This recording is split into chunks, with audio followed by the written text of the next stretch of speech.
Europe 1, il est 6h41. Les annonces d'Elisabeth Borne sont attendues ce lundi. La Première ministre présente aujourd'hui les conclusions du Conseil national de la refondation sur le logement. Une vingtaine de mesures devraient être annoncées pour tenter d'enrayer la crise du logement dans un climat de forte tension sur le marché immobilier. Votre invité Alexandre, c'est Olivier Saleron, président de la Fédération française du bâtiment. Bonjour Olivier Saleron. Bonjour. Alors cette fois, ça y est, après plusieurs reports, les annonces de la Première ministre, la synthèse du Conseil national de la refondation sur le logement. Est-ce que le compte y est? On a déjà quelques mesures qui ont fuité. On va les aborder une par une dans un instant, mais votre sentiment général? Après 8 mois de travail, il y a plus de 200 personnes, la Fédération française du bâtiment mobilisée comme jamais, un mois de report, on attendait vraiment des annonces conséquentes. Aujourd'hui, c'est la déception. Quasiment aucune des annonces et des propositions des professionnels n'ont été retenues. Donc oui, on va attendre tout à l'heure cet après-midi pour voir s'il y a deux, trois mesures de plus. Mais on va se remettre au travail très fortement. Alors visiblement, première chose, il n'y aura pas de mesures fiscales pour relancer l'investissement. Non, écoutez, le fameux PTZ, vous savez... le prêt à taux zéro. Oui, le prêt à taux zéro, déjà pour aider nos primo-accédants, nos jeunes ménages à acquérir un logement pour la première fois, celui-là, il est supprimé. Alors, il est prolongé pour le collectif, pour acheter un appartement, à des termes et des ratios dont on ne connaît pas aujourd'hui les teneurs, peut-être cet après-midi. Donc oui, première grosse déception. 80% des Français veulent acquérir un logement individuel, une maison individuelle, avec terrasse ou pas, mais en tout cas voilà. Et puis les avantages fiscaux, ce que l'on appelle des bailleurs privés, des gens qui ont les moyens de mettre 200 300 000 euros pour acheter un logement et ensuite pouvoir le louer à des gens plus modestes.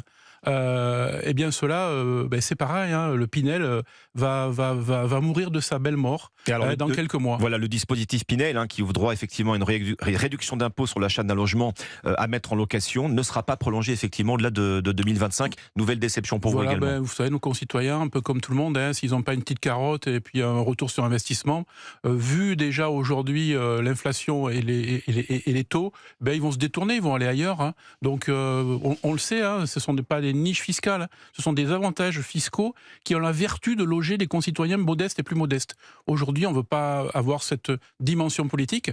Tant pis, nous les professionnels, en tout cas, on aura prévenu que la catastrophe, la bombe sociale, comme le dit le ministre du Logement lui-même, il y a déjà 8 mois, eh bien, elle va arriver avec cette casse sociale derrière. On vous écoute effectivement, déception, mauvaise nouvelle pour le secteur du bâtiment. Vous mentionniez, Olivier Saleron, les primo-accédants.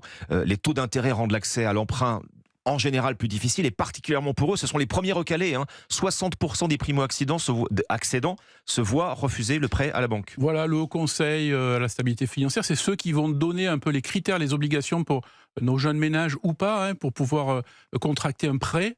Eh bien, ces obligations sont tellement hautes aujourd'hui que 60% de nos Français, de nos concitoyens qui poussent la porte d'une agence bancaire sont refusés.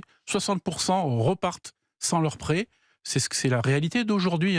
Donc, j'ose même pas imaginer ce qui va se passer dans les années 2024-2025. Nous, les professionnels de la construction et du bâtiment, mais bien sûr, c'est notre activité première, bien évidemment. Le logement neuf, c'est 30% de l'activité du bâtiment. Quasiment un tiers de votre activité globale, le neuf, les programmes neufs. Donc aujourd'hui, il est en chute libre de 30-35%. Au bas mot, c'est 16 milliards d'euros par an de moins.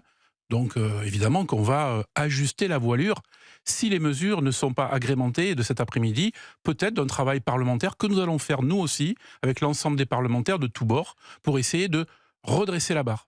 Avec des annulations de ventes, de transactions qui s'envolent. C'est l'un des autres voyants rouges qui s'allument et que vous pointez, Olivier Saleron. Bien sûr, sobriété foncière, ne pas construire c'est mal, maire bâtisseur, maire battu, plus réglementation environnementale qui renchérit le prix des maisons, crise des matériaux, voilà, psychologiquement aussi. Crise des matériaux, toujours d'actualité? Oui, tout à fait, c'est-à-dire qu'on est sur un point très haut. Aujourd'hui, acheter une maison, par exemple, ou un appartement, c'est entre 20 et 25% plus cher qu'il y a 3 ans, donc ça passe pas dans les critères de crédit, donc on n'achète pas, donc on ne fait pas tourner la machine, parce que les gens qui arrivaient à acheter un logement, même modeste, ils libéraient du logement social.